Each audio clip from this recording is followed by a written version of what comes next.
Israel और Hamas के बीच जारी जंग का अंत कब होगा किसी को नहीं पता। कब निहत्थे लोगों की जान जाने का सिलसिला रुकेगा ये भी किसी को नहीं पता।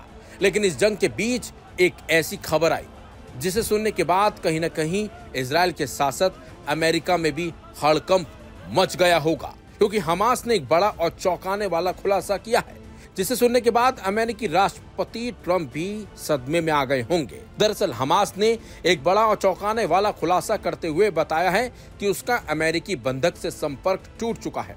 हमास के अबू उबैदा का दावा है कि इजराइल की तरफ से बंधक स्थल पर बमबारी की गई और हमास का साफ साफ कहना है कि आईडीएफ जानबूझकर एडन अलेक्जेंडर को मारने की कोशिश कर रहा है। हमास ने 15 अप्रैल को दावा किया है कि उसका अमेरिकी इजरायली बंधक एडन अलेक्जेंडर की सुरक्षा करने वाली यूनिट से संपर्क टूट गया। हमास ने कहा कि इजरायली हवाई हमला सीधे उस जगह पर हुआ जहां अलेक्जेंडर के गार्ड तैनात थे। हमास के सैन्य प्रवक्ता अबू ओबैदा ने कहा कि इजराइल ने बंधक को जानबूझकर मारा होगा। हमास प्रवक्ता ने चौंकाने वाला दावा करते हुए कहा, हम घोषणा करते हैं कि सैनिक एडन अलेक्जेंडर की सुरक्षा करने वाली टीम से हमारा संपर्क टूट गया है क्योंकि इजराइल ने उनके ठिकानों पर सीधे बमबारी की थी। हम अभी भी उनसे संपर्क करने की कोशिश कर रहे हैं, लेकिन ऐसा लगता है कि कब्जे वाली सेना जानबूझकर उसे मारने की कोशिश कर रही है और इसलिए दोहरी नागरिकता वाले कैदियों के कारण पैदा होने वाले दबाव से खुद को मुक्त करना चाहती है ताकि हमारे लोगों के खिलाफ नरसंहार जारी रखा जा सके। वहीं आईडीएफ ने कहा है कि बंधकों के संदिग्ध क्षेत्रों में कोई अभियान या हमला नहीं किया गया। इजरायली सैन्य अधिकारियों ने कहा कि बंधकों को खतरे में डालने से बचने के लिए हमलों की सावधानी पूर्वक योजना बनाई गई। हमास ने अलेक्जेंडर के 2 वीडियो आपको बताते जारी किए। सबसे ताजा वीडियो 12 अप्रैल को जारी किया गया था। 3 मिनट के इस वीडियो की कोई तारीख नहीं है। हालांकि अलेक्जेंडर ने बताया कि उसे 551 दिनों तक बंधक बनाकर रखा गया। वीडियो में अलेक्जेंडर ने इजराइल और अमेरिकी सरकारों पर उसे छोड़ देने की बात कही। अलेक्जेंडर ने कहा कि 3 हफ्ते पहले मैंने सुना था कि हमास मुझे रिहा करने के लिए तैयार है। अल-कस्साम ब्रिगेड के प्रवक्ता ओबैदा ने खुलासा किया कि एडन के लिए जिम्मेदार टीम इजरायली हवाई हमले में मारी गई है। साथ ही साथ उन्होंने बताया कि एडन भी हमले में मारा जा सकता है। हमास ने इसके बाद अपने टेलीग्राम चैनल पर एक वीडियो जारी किया जिसमें बंधकों के परिवार वालों को चेतावनी दी गई है कि वे अपने परिवार वालों को दफनाने के लिए तैयार रहें क्योंकि उन्हें काले ताबूत में वापस लाया जा सकता है। फिलहाल जिस तरीके के हमास ने दावे किए हैं उससे कहीं न कहीं इजराइल पर सवाल खड़े हो रहे हैं और इजराइल हमास के आरोपों को सिरे से नकार रहा है। हालांकि ये जांच का विषय है और ये भी पता लगाया जाना चाहिए कि आखिर एडन कहां है। अगर एडन हकीकत में मारे जाते हैं हमले में तो कहीं ना कहीं अमेरिका और इजराइल के बीच भी इस घटना से एक तरीके से आमना सामना दोनों देशों के बीच हो सकता है, क्योंकि एडन के मारे जाने से कहीं ना कहीं ट्रंप इजराइल पर भड़क सकते हैं। फिलहाल देखना होगा आखिर हमास के दावों की हकीकत क्या है।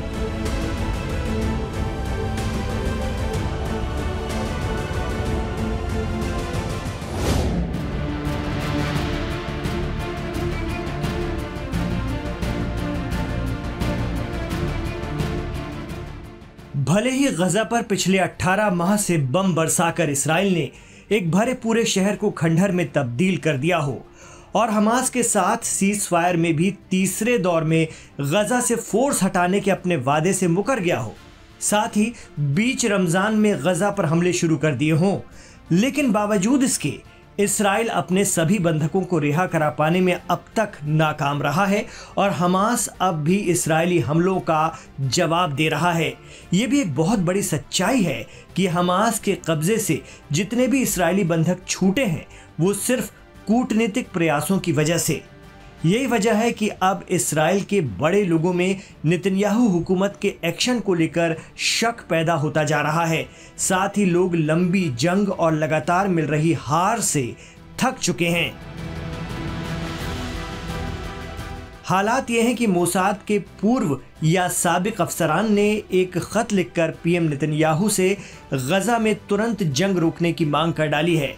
लेटर में जंग जारी रखने से बंधकों और इस्राएली फौजियों की जिंदगी को खतरा बताया गया है। जानकार मानते हैं कि इससे इस्राएल में पीएम नेतन्याहू पर दबाव बढ़ेगा। गौरतलब है कि इसराइल में दिन ब दिन हमास के कब्जे से बंधकों को रिहा कराने की मांग वाले मुजाहरे भी तेज होते जा रहे हैं और अब इस मुहिम में IDF यानी इसराइल डिफेंस फोर्स में रहे बड़े अधिकारी भी शामिल होते जा रहे हैं। वो लगातार सरकार को चेता रहे हैं कि आक्रामकता के चक्कर में कहीं बंधक डील ना अटक जाए और इस्राएली शहरियों की जान पर न बनाए। इस बीच हमास ने भी कुछ बंधकों के वीडियो जारी किए हैं जो अपनी इस हालत का जिम्मेदार इस्राएली हुकूमत को बताते हैं। लेटर लिखने वालों में मोसाद के पूर्व मेंबर्स के साथ साथ IDF में रहे पैराट्रूपर्स, डॉक्टर, एयरफोर्स के आला अधिकारी भी शामिल हैं। लेटर में सरकार से गजा में हमास की ओर से बंधक बनाए गए लोगों की वापसी को तरजीह देने की बात लिखी गई है, भले ही इसके लिए हमास से चल रही जंग क्यों ना खत्म करनी पड़े।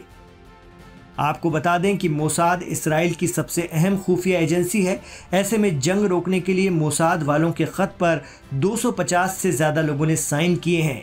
ये पत्र पूर्व शीर्ष बंधक वार्ताकार डेविड मिदान ने तैयार किया है और इसमें सुरक्षा सेवा के पूर्व प्रमुख डैनी याटोम, एफ्राइम हेलेवी और तामीर पार्डो भी शामिल हैं, जिससे मालूम चलता है कि इसराइल के अंदर ही बंधकों के परिवारों के साथ साथ आम शहरी और फौजी अफसरान भी जंग के खिलाफ हो गए हैं।